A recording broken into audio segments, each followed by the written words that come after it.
Okay, so I want to talk about leading with gratitude. Leading with gratitude. One of the things that Spirit gave me years ago, and I have stuck by it. Have you guys heard of the love languages? What are they? Do we know them? So, listening. Hmm. Oh, I forgot an author, but touch is one. Affirmation, acts of service, gifts. Yeah, yeah, that's mine. Uh, So one of the things that I got, this was years ago, I was working on gratitude, and I got that gratitude is God's love language. Because with a love language, what happens is that you open up, right? And so two people can be in a relationship together, and if you don't know your partner's love language, you might be loving them in a way that is not resonating with them. And it doesn't mean that you don't love them, but it just means that you're giving in a way that doesn't ring their bell. Yes? Okay. So the way to ring God's bell, just to keep it in a relationship, the way to ring God's bell is gratitude. Literally, the more gratitude you express, the more things you have to be grateful for. Gratitude is God's love language. Gratitude is the key that opens God's strong box. So all of the things that I think of this as like spiritual escrow, because what's for you is for you and no one else can have it. But it's in spiritual escrow. It's in the invisible, it's in potential, and it has to be released into expression when you are in vibrational alignment with the thing itself. And so you can have a desire for something, but not actually be harmoniously aligned for something. Anybody ever got a windfall of money and then you looked around and it's like, where did that go? How did that leave? Right? Because we each have a spiritual thermostat. We have so much good that we can muster. I was in the house last night and I kept thinking, it's so hot in here. But I realized that what happened was that the temperature outside was not hot enough to trigger the air condition to come on, right? And so, yes, I might have been hot, but it wasn't hot enough to make the air condition come on because it had not hit that point, that trigger point. Each one of us has a trigger point for the good that belongs to us. Yes, yes? And so what we want to do is become a harmonious, vibrational, I don't even have all the words, aligned being with the good that we desire. And the way to it is gratitude. Oh, okay. Oh, okay. Sorry. Yeah, I know. It's in me. So literally, gratitude opens doors, and the lack of it closes them. How many doors do you have closed because of lack of gratitude? Oh, because this is the thing. Sometimes we're afraid to be grateful for the things that we do not want that are present in our lives. But the truth is that gratitude changes what you have in your life. And one of two things happen. Either it gets better, the person or the thing, either it gets better or it graciously moves out of the way to make room for the right thing to come in. I used to be afraid of being grateful for being single because I thought, I don't want no more of that. But the spirit is intelligence. We call it divine intelligence, right? Yes. We should probably trust that. Like that as you are grateful, what is good about being single will remain. But that does not mean the condition of being single remains. Does that make sense? Because the spirit is intelligence and it desires to express through you. You do your absolute best work when you are happy and joyful and peaceful and feeling good. We are coming up on the Christmas season. I want you to know, none of this is on the page, so y'all getting a different sermon.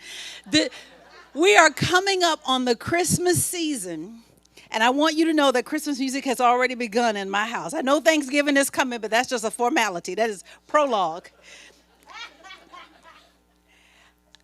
One of the songs, I think it's Mariah Carey's song. So for a Christmas song to become like a number one hit or a staple, it takes many, many years to like become a classic.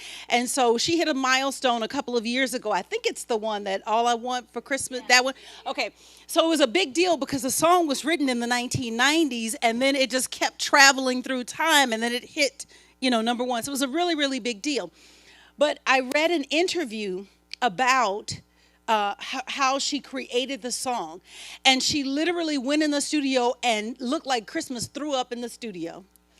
She turned the temperature down. She's writing in July. She turned the temperature down super, super low so that everybody had to come in and put on their parkers and their furs and whatever else they had. And it is in that setting that she wrote that song. So, oh, come on. So, you at your most joyful brings out your best. How much stuff is locked up in you because of lack of gratitude? Sometimes we don't want to be grateful for the career that's not going. I'm speaking from personal experience. That's not where we want it to be. Because we think, who wants more of that? Who wants more of not having enough of what you want? I mean, come on. But the Spirit is intelligent. And so it knows. And so there's always something good. What is good about right now will remain. What is not good about right now, the more grateful you get, will disappear. Sometimes we don't want to be great. I feel like a reporting. I play one on TV, right? So in my real life, I play a financial planner, and I just finished a continuing education thing on women in retirement. And let me tell you, the stats are dire, guys. It's, whew. I was like, I'm gonna need some church after this. The stats are wonderful because we know that women make 84 cents for every dollar that men make. This is statistically, and this is not to start a war of the sexes or war of the roses. But it also happens that most of the caregivers in our community are women, whether they're caregiving for a parent or they're caregiving for a spouse or they're caregiving for an adult child that doesn't know that they're adult, or they're caregiving, but there's caregiving, and it usually falls to the women in the community. And get this, the women live longer. So then when it's their turn to be caregived to, that's not a word, but when it's their turn to be the recipient of the caregiving, there's nobody to do the caregiving. Oh, honey, come on. I'm telling you, I finished that continuing ed. I was like, I need church. But so it seems that sometimes when you're in those circumstances that it can be hard to be grateful, right? Because who wants more of this? But the Spirit is intelligent. I don't know how to say this, but like divine intelligence. The Spirit knows how to bring you your good. And your only condition is gratitude. Yeah. Okay. Have I convinced you? Okay, all right. Practice daily gratitude for the thing you desire, and you shall have it. Revelation chapter 21, verse 1 through 4, because I always got to bring a Bible verse. I am a metaphysician. I am a metaphysician. I am a metaphysician. I just came back from the Fillmore Bible Gathering at Unity Village. It was so good. I thought I was the only one. It was so good. It was just wonderful because it was all of these people talking about the roots of where, like, this message is powerful. And I get that we have been beat over the head with the Bible, but that is not a reason to toss it. There is sacred wisdom that does not depend on the stories being factually true, and that we can dig into this ancient text, keep my words together, this ancient text, and pull out of it something that is relevant for today. So we should not be afraid of the Bible. Now I saw a new heaven and a new earth, for the first heaven and the first earth had passed away. In other words, what's here right now, it passes away. It's gone. And God, the Christ of my being, the energy that I am awakening when I speak the words I am, will wipe away every tear from their eyes. There shall be no more death, nor sorrow, nor crying. There is an ideal level of living, and it's available to you. Gratitude is the way to get to it. There shall be no more pain, for the former things have passed away. So a new and better way of reality is always present. Even while we sit right here today, a new and better reality is always present. It's not coming, it's here right now. Something good is always present, but you have to let go of the anchor that you are holding on to access that good. Enough gratitude will make you float. I was doing this, I've told you guys this story before. I was doing the Santa Barbara Walk for Breast Cancer, and it was wonderful. And I was out there for work, and so I'd never done a walk like that before, but everyone kept saying, "Thank you for walking, thank you for walking." And I just remember, first I felt uncomfortable because I hadn't raised $1, and but I was there because Avon was our client, and so I was there to experience the walk, so that when I'm talking to donors, I could be able to talk about the experience. But I got to, I don't know, mile 23, right? It's a marathon on day 1 and a half marathon on day 2. And I just felt so light, and so I started journaling about it when I got back to the room, and the insight that I got is that that's what real gratitude feels like. That I felt so light. I felt like I was floating. Now, mind you, my feet were talking to me, but I could have walked another marathon, because I felt so light. And that's when the insight came that enough gratitude will make you float.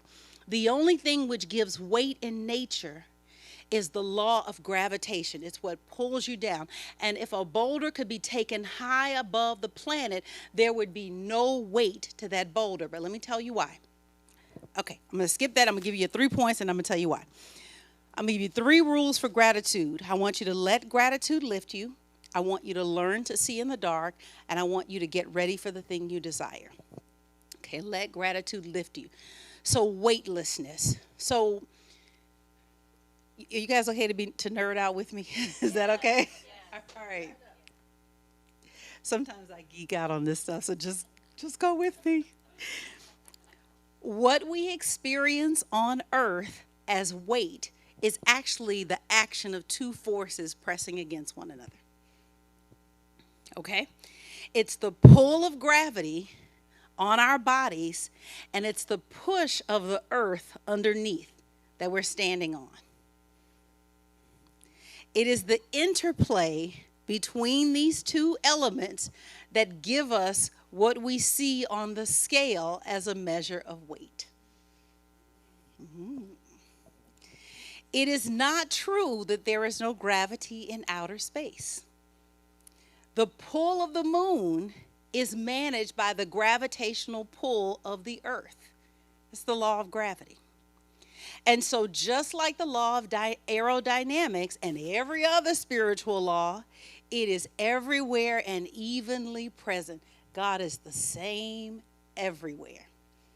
And so it is not that there is no gravity in space, it is that there is no earth. When gravity acts on the astronauts and begins to pull them downward, there's no opposing force. And so on Earth, astronauts feel the force of gravity as weight because the Earth's surface prevents them from falling. But in outer space, there's no ground to push up against. And so literally what is happening as they orbit and fall toward Earth, they're falling at the same rate as their spaceship, and it makes them feel weightless. As if there's no gravity. You didn't know that. I know. So this is what Jesus taught, right? He said, my yoke is easy and my burden is light. He had overcome the world vibration. There is a world vibration right now. People, I did the meditation the way that we did it on purpose because there is so much anger and hurt and distrust and sadness and madness. But that's the world's vibration. You don't have to be in the world's vibration. It's offered to you, but you have the ability to say, no, thank you, my dear. I choose joy. No, thank you, my dear. I choose love. You don't have to have it. Jesus overcame the world vibration and functioned in the fourth dimensional realm. So again, you don't have to die to get out of this thing. That even in the midst of being on this planet, that we can be in a space of perfect oneness. I am one with all life. I am one with all people. I am one with the one. There's nothing you could do to make me mad at you. Foolish of you to think you could. Okay. He said, come to me, all ye that labor and are heavy laden, and I will give you rest. Take my yoke upon you. In other words, take this attitude upon you. Walk through life the way that I'm walking through life, and you will see that my yoke is easy and my burden is light. In other words, I'm not letting this stuff get me down. The world is not coming to an end. Spirit is always at peace.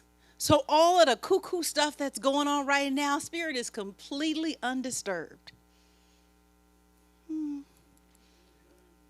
So there are two forces that are acting on us. The first is what we call the law of mind action, and the second is the law of cause and effect, right? And so the law of mind action would be like gravity. It's that law that you cannot supersede, right? It's like begets like, that thoughts held in mind reproduce after their kind. And so we who were created in the image and the likeness of God have the ability to make images through our mental processes. And when we lower the basis of our thinking, hear that. When we lower the basis of our thinking, there are many levels at which I can think. I can think at the level that everything is all good, or I can think at the level that someone is doing something to me. I had a house full of kids last night. We're on the training grounds of no, they're not doing something to you. Okay, isn't that it? No, they did not step on you on purpose. It's a kid. They don't notice everything. Right? But nobody in this room. But there's some folk that haven't grown up out of that. That are walking around, they got bumped into, and they thought the person did it on purpose. Not y'all.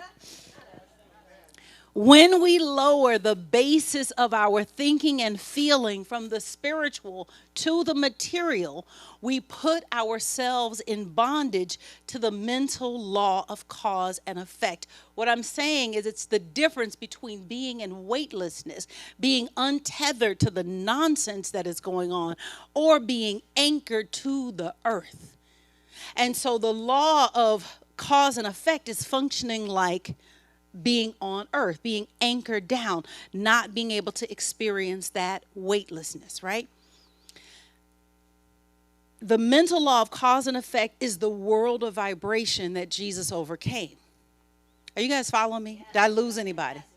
Okay, all right. The superconscious mind, the Christ mind, the I am, right? The real of you, not you that has a color to your skin and a texture to your hair, the real you, right? The real you is the department which fights your battles and relieves you of your burdens. It's not me that does the work. It's not me that makes the career happen. It's not me that does the caregiving. It's not me that creates the retirement. It is not me. It is the Spirit in me. And I begin to lean on the Spirit in me. You know I need luxury. Reverend Della used to say, God doesn't have feet. Who you think these shoes are for? You know I need Jimmy Choo's. God, work that out. We violate the law if we carry a burden, and a burden is an adverse thought or condition, and this thought or condition has its roots in the subconscious. I say the subconscious here because it's in the gut, right? It has its roots there. And it feels real. It feels incredibly real. This is not to diminish anything that anybody is going through, because the pains that each one of us is experiencing in our world feel extraordinarily real. But this is the power of gratitude. The power of gratitude is that it takes the attention off of what is, and it gives the attention to what you desire. Mm-hmm. Rule number 2, learn to see in the dark. When you steadily repeat the affirmation, I cast this burden, whatever it is. You know, I'm in the midst right now. Jordan broke his arm 2 weeks ago. I know. But let me tell you, he was a New Thought rock star. That's a different story. I don't have time to tell it. He was amazing seeing these principles at work in that little 9-year-old body. And so I've been trying to get an appointment with Children's Hospital to get the permanent cast on. And they have all of these requirements like, I need the x-ray report, I need this report. And I'm like, okay, guys, this happened 2 weeks ago. Can we make this happen? I cast this burden on the Christ within and go free. I cast this burden. I don't know how it's going to work out. I only know that it is. When you repeat that affirmation, what happens is that your vision clears up. When you repeat that affirmation, do you remember Where's Waldo? I loved Where's Waldo, right? Because it took a minute, because when you first look at the picture, everybody looks like Waldo. Some version of red, white, and blue, right? Waldo looks like everyone, and then finally you see Waldo. Well, your good is in your midst right now, but you can't see it because your eyes are trained on the wrong thing. I cast this burden on the Christ within and go free. Your vision clears, and with it comes a feeling of relief. One of my students asked me to explain the darkness before the dawn, because often before the big demonstration, everything seems to go wrong. Doesn't it feel like that right now? Everything seems to go wrong. There's this deep depression that clouds the soul. And so the person wants to know, well, how long? How long must I remain in the dark? And it is until you can see in the dark. Because what will happen, ladies, we know this. It doesn't, the dude you thought it was the worst dude, and then you get with the next dude, and he just got on different pants and different cologne, right? How long, Lord? Sorry, no, gentlemen, this is not a diss to you guys. I crack myself up. It is learning to see in the dark. Don't wish it was easier. This is a Jim Rohn quote. Don't wish it was easier, wish you were better. Don't wish for less problems, wish for more skills. Don't wish for less challenge, wish for more wisdom. The goal is not for the problem to be lifted. The goal is for you to see the problem differently. Because I promise you, if you don't learn to see it differently, the problem will leave because everything runs its course. The nature of this three-dimensional world is that things are changing, right? It'll run its course, and then a new thing will appear, and it will be just as burdensome as the thing that left. But what happens when you cast the burden on the Christ within is that your vision clears. It is impossible to have clear vision when you're in the throes of a major problem because doubt and fear poison the mind and the body, and the imagination runs riot, right? Attracting disaster and disease. It is okay. But you clean up your vision. Whatever you're growing through right now, don't wish it were gone. Cast the burden on the Christ within so you can see in the dark. Last rule, rule number 3, get ready for the thing that you desire. Make preparation. Preparing for the thing you desire puts you in emotional harmony with the thing that you desire. Now, kids are the best at this. So I have a boyfriend because I learned that it is that when you get grateful for what you have, God sends you what you want.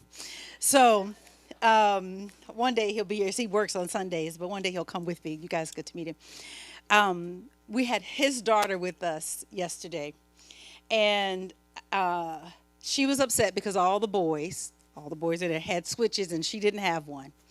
And so she was upset because how do they get to have switches and she doesn't get to have a switch?